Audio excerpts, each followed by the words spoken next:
Who would be my best customer? Who would be my most loyal customer?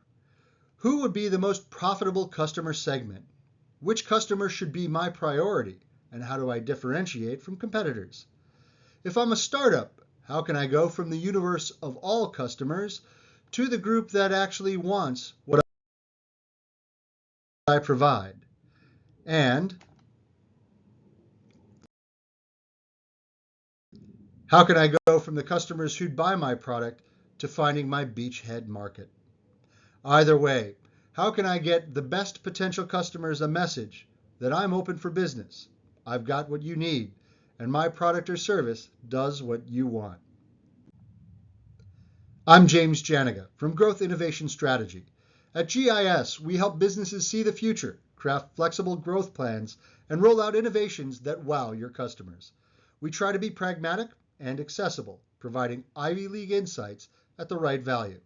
Watch, like, and subscribe, and let's talk about how to ID attractive target markets with the fastest path to commercial profit. The winning customer market offers a strong product market fit, the greatest possible profit, sufficient market size, and a clear value proposition story on why your product matters.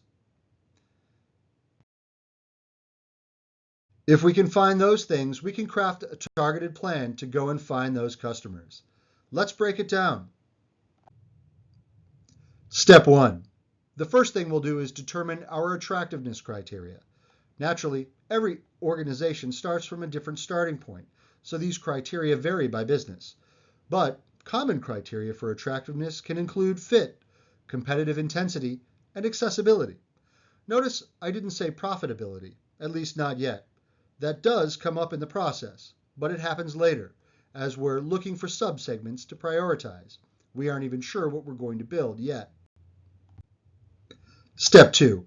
This is needs segmentation, and like the game Two Truths and a Lie, each group of customers will be alike in two categories, but segmented by differentiation in a third. Let's look at an example. We all buy laundry detergent. That's the product. The core need is clean and fresh clothes. Those are our two truths. The lie is what differentiates why each person buys it. One segment buys for stain removal, another for long-lasting freshness, and a third buyer might be looking for detergent that's gentle on fabrics. Those are differentiating benefits. Here are some others. Hit pause and read some more examples.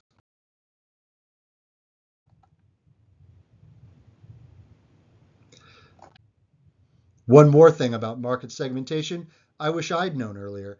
Like most things, there's more than one way to skin a cat. One way to approach market segmentation is what I just showed you. Core need plus differentiating benefit. That's a product-based approach that's great for a startup or a new product or service. We use another approach for mature market segments that is customer-based, and that's customer problem, job to be done, plus segment identity. If you have questions about that, I'll try to answer them in the comments below, and it probably deserves its own video. Step 3. Once we have market segments, we want to flesh them out a bit more. We're going to add demographics and learn about, not from, users in those segments. That's a combination of hard facts and soft facts. What do I mean?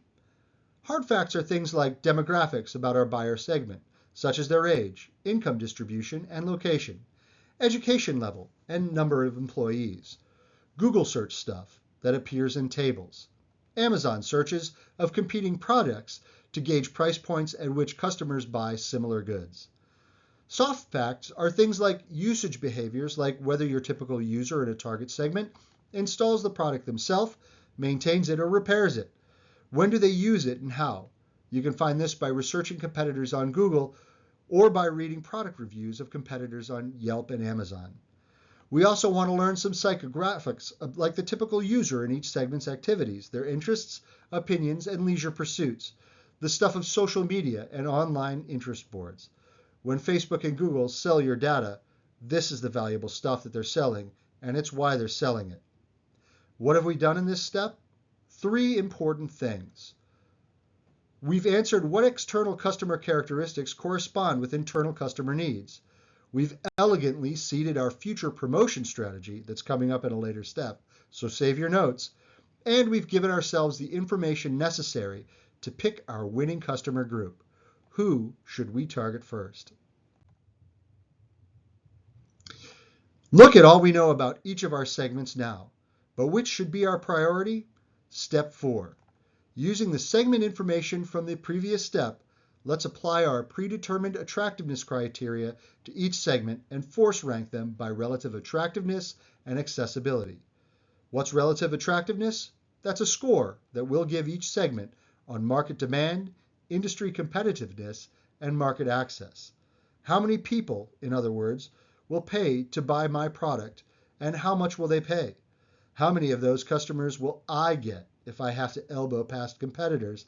And how easy will it be to woo and win a customer's loyalty in each segment? Bonus, a segment gets extra attention if they're part of an ecosystem where network effects, word of mouth, will create free inbound for us. What should we know at this point?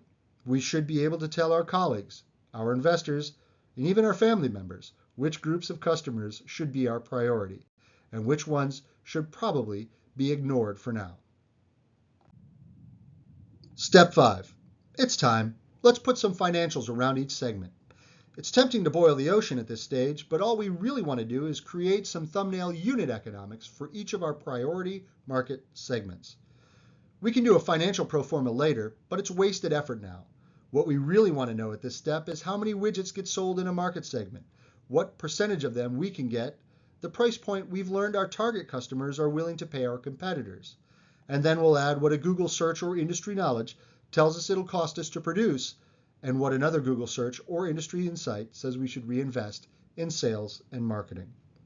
A discussion can start at this point with the production and marketing teams at our company about how efficiently we might goose our capabilities.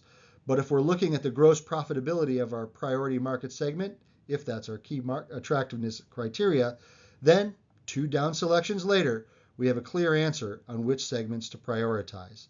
It's the one that'll make us the most revenue and the one that'll cost us the least to start. What do we know now? We have a list of segments by gross profit priority or some other attractiveness criteria.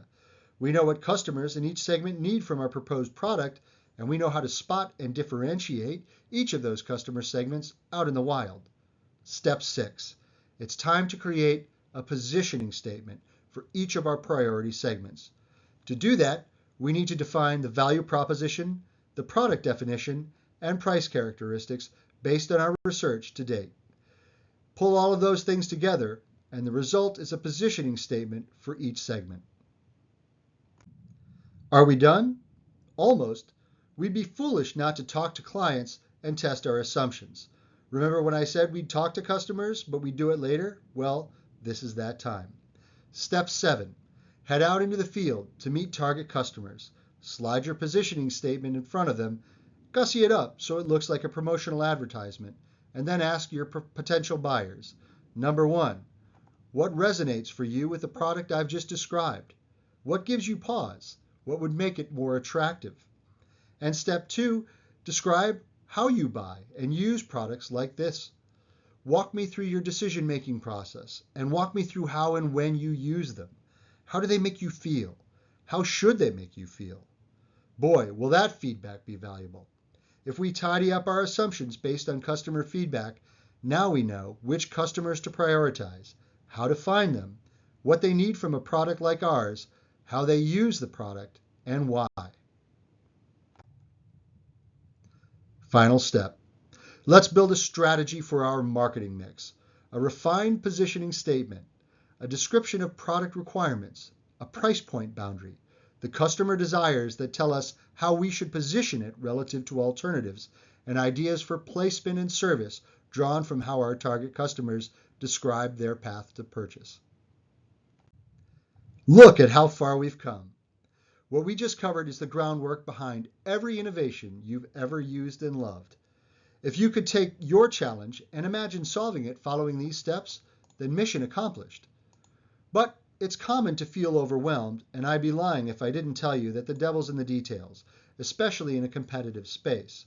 But there's also a lot of tools we can bring to bear to get you unstuck. If you'd like help or you have questions, reach out to innovation at growthinnovationstrategy.com. We'd love to work with you and cheer you on to your success. Want to learn more about strategy and innovation? Subscribe to our channel, watch our other videos, and leave your questions in the comments that you'd like to see us answer. Thank you.